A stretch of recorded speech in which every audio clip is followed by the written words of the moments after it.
주의 얼굴 빛을 비추소서라고 하는 제하에서 오늘 말씀을 함께 나누도록 하겠습니다. 오늘 말씀의 배경은 북이스라엘이 멸망당하는 그런 심각한 상황을 두고 이 말씀이 기록되어 있다고 우리는 생각할 수가 있습니다. 참 부끄럽고 그리고 참 슬픈 그런 말씀을 이렇게 정말 비통에 젖어서 비탄의 소리를 내는 그런 내용들이 시편 80편에 고스란히 다 담겨 있는 것을 우리가 볼 수가 있습니다. 우리가 잘 아는 대로 북이스라엘의 멸망의 원인은 두드러지게 선지자들이 계속해서 외친 것처럼 하나님을 버린 겁니다. 그리고 우상을 붙잡은 거예요. 하나님을 버리고 그 손으로 우상을 붙잡고 처음부터 북이스라엘은 이렇게 우상을 붙잡고 시작한 나라입니다. 배달과 단 사이에 우상을 만들어 놓고 백성들이 남유다로 넘어가지 못하게 하는 그런 정책을 여로보암이 펼치면서 자연스럽게 시온으로 예루살렘에서 예배드리는 이런 연합된 예배가 이미 끊어졌고 그리고 우상을 붙들고 거기서 하나님을 경배하는 그런 혼합적인 그런 삶을 살아왔던 것이 북이스라엘의 시작이고 또 북이스라엘이 멸망하는 시점에 계속해서 선지자들이 외쳤던 아주 주요 골자가 바로 이겁니다. 어찌 하나님을 버리고 우상을 붙들고 살아왔느냐? 왜 하나님께 돌아오라고 외치는데도 그들이 돌아오지 못하는 건가? 그들은 이미 우상에 완전히 다 점령당해져 있기 때문에 설래야 돌아설 수도 없었고 오히려 외치는 선지자들을 잡아 죽이는 그런 패악함을 저지르다가 결국은 자기들이 의지하려고 했던 하나님이 그렇게 돌아오라고 외치는데도 불구하고 하나님께로 돌아오지는 않고 자기 눈에 보이는 강대국을 붙들면 살겠다고 생각하고 그쪽으로 그렇게 손을 뻗치는 것을 보고 그렇게 하지 말고 여호와께로 돌아오라고 그렇게 선지자들이 외치는데도 이 북이스라엘은 결국은 하나님께로 돌아서지 못하고 이렇게 멸망당하는 이런 심각한 상황이 벌어진 것입니다. 그러고 나니까 이제 그제서야 정신이 들어서 우리에게 하나님의 얼굴 빛을 비추어 달라고. 그건 우리를 구원해 달라는 소리입니다. 우리에게 은혜를 베풀어 달라는 소리입니다. 우리를 회복시켜 달라고 하는 그런 표현입니다. 사람은 이렇게 심각한 고난을 당하고 죽을 자리에 이르러서야 그제서야 돌아서려고 하는 그런 아주 못된 습성이 있습니다. 그때 아무리 하나님께 은혜를 요청하고 만군의 하나님을 부른 듯 불러봐야 하나님이 그에 대해서 돌이키지 않습니다.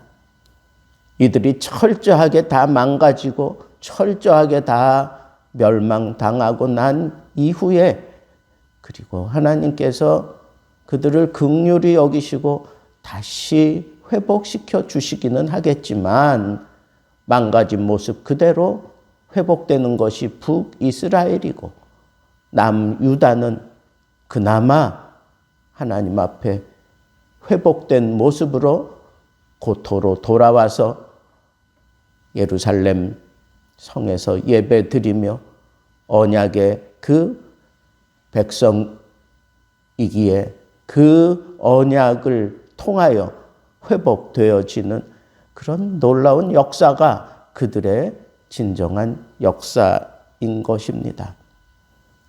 북이스라엘과 남유다의 다른 점은 뭐냐? 멸망당해가면서 하나님을 부르짖는 것은 똑같지만 돌이키지 않는 것과 그리고 긍휼함을 얻는 것이 다릅니다. 그 이유는 하나밖에 없습니다.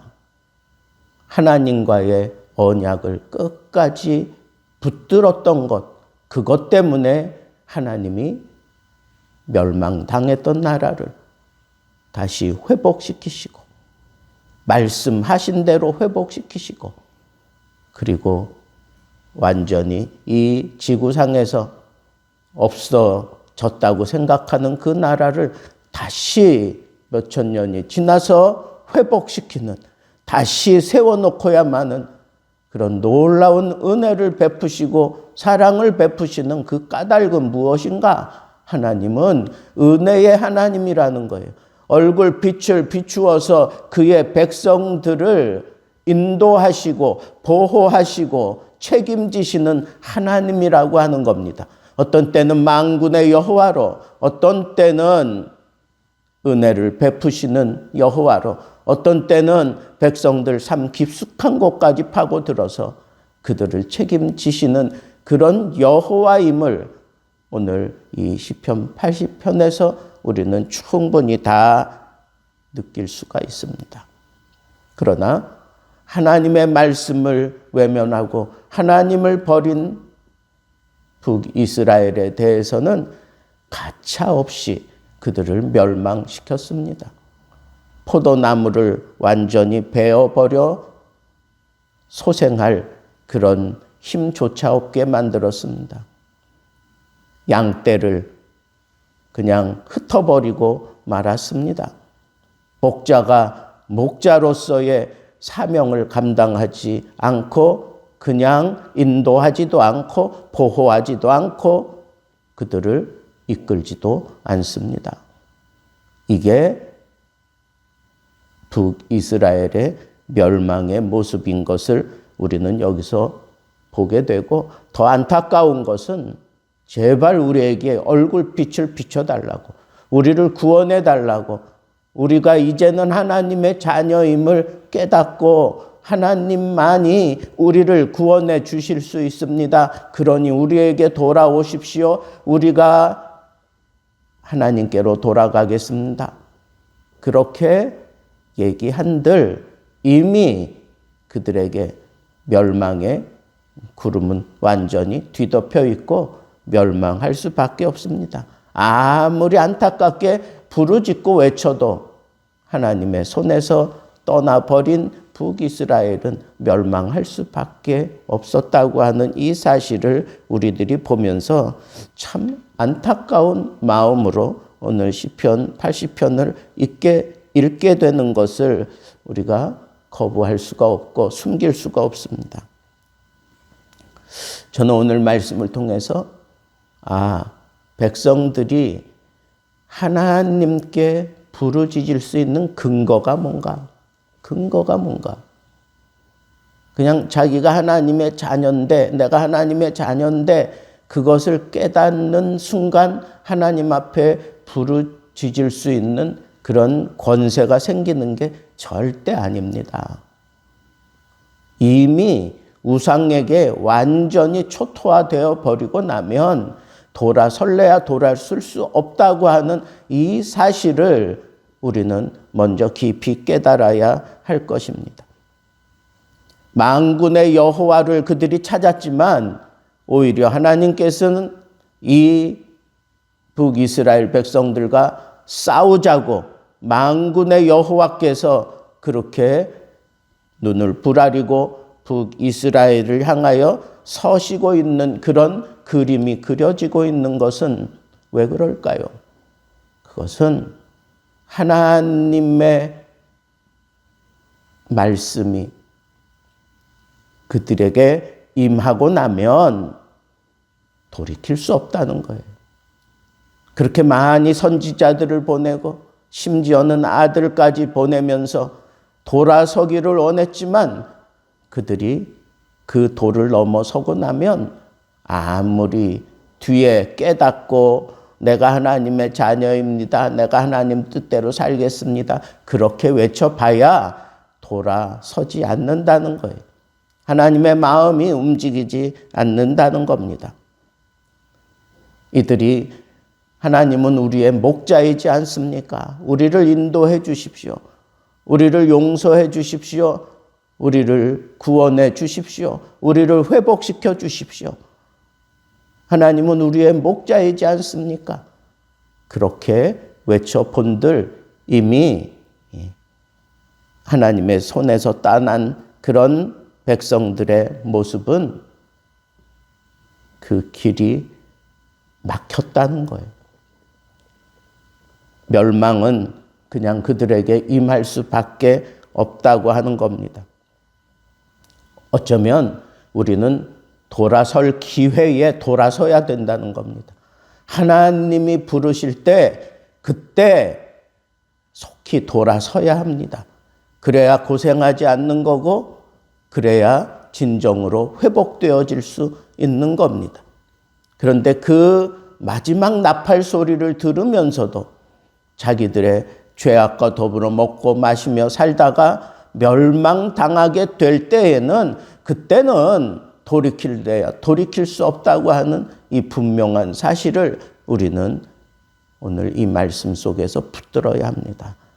여러분, 지금은 구원받을 만한 때라고 그렇게 성경이 이 말세를 향하여 계속해서 외치고 있습니다.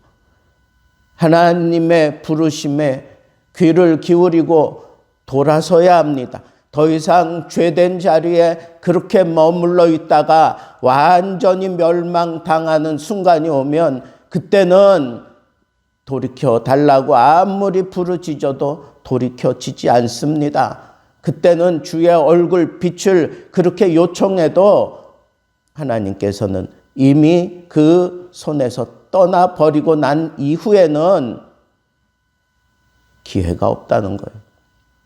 구원받는 거는 은혜 받을 때에 구원받는 거예요. 죽고 난 다음에는 기회가 없는 것처럼 여러분, 하나님의 말씀을 증거하는 우리들도 마찬가지입니다. 이게 저 사람에게는 마지막 기회일 수도 있다라고 생각하고 하나님의 말씀을 외치는 겁니다. 하나님께서 분명하게 이 선을 정하셨습니다. 구원받을 만한 때에 구원받아야 돼요. 회복당할 만한 때에 회복받아야 됩니다.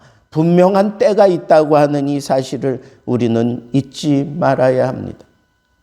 그 때를 넘겨버리고 미적거리고 있으며 포도나무를 이 사람이 따먹고 저 사람이 따먹고 필요에 따라 베어가고 막 이러는 모습들이 벌어지고 있는 것을 오늘 본문 말씀에서 보게 되는데, 여러분, 이런 비참한 상황이 우리에게 임하기 전에 우리 돌아서야 합니다.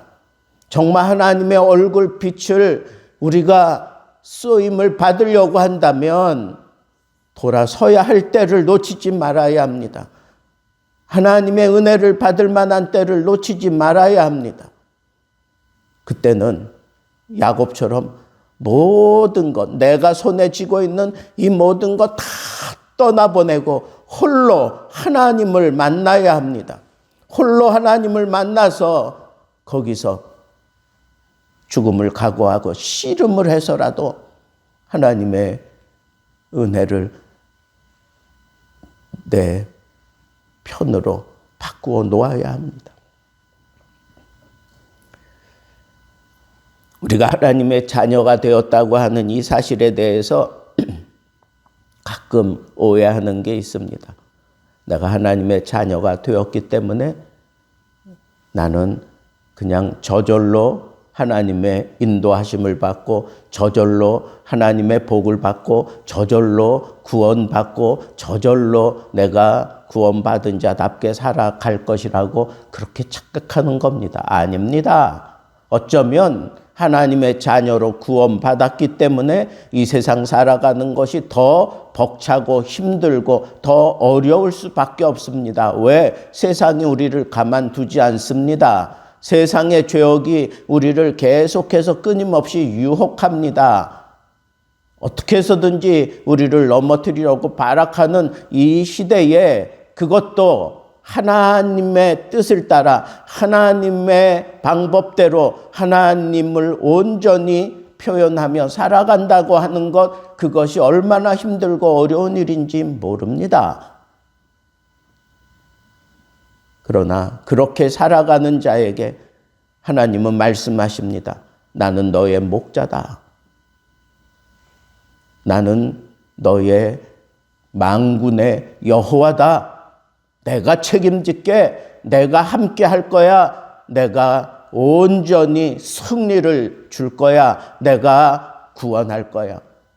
그리고 힘들고 어려울 때마다 내 얼굴 빛을 너를 향하여 빛을 비춰 줄 거야. 그래서 너를 책임지고 너에게 은혜 베풀고 너를 평안케 할 거야. 이게 진정으로 깨닫는 하나님의 모습이어야 합니다. 내가 하나님의 자녀가 되었기 때문에 우리는 더 벅찬 그런 삶을 살면서 내가 하나님을 영화롭게 하고 하나님의 얼굴을 먹칠하지 아니하고 하나님 뜻대로 살아보려고 발버둥 치며 살아가는 그 억척스러운 삶, 그것이 바로 하나님의 자녀의 특권이라고 하는 이 사실을 생각해야 내가 그런 삶을 살아가게 되면서 힘들고 어려울 때 하나님이 목자로 내게 오시고 만군의 여호와로 내게 오시고 은혜의 하나님으로 내게 오시는 것입니다. 오늘 이 말씀을 우리 가슴 속에 담고 우리는 당당하게 주의 얼굴빛을 나에게 비춰주십시오. 주의 구원의 역사를 내 삶 속에서 일으켜 주십시오. 나를 회복시켜 주십시오.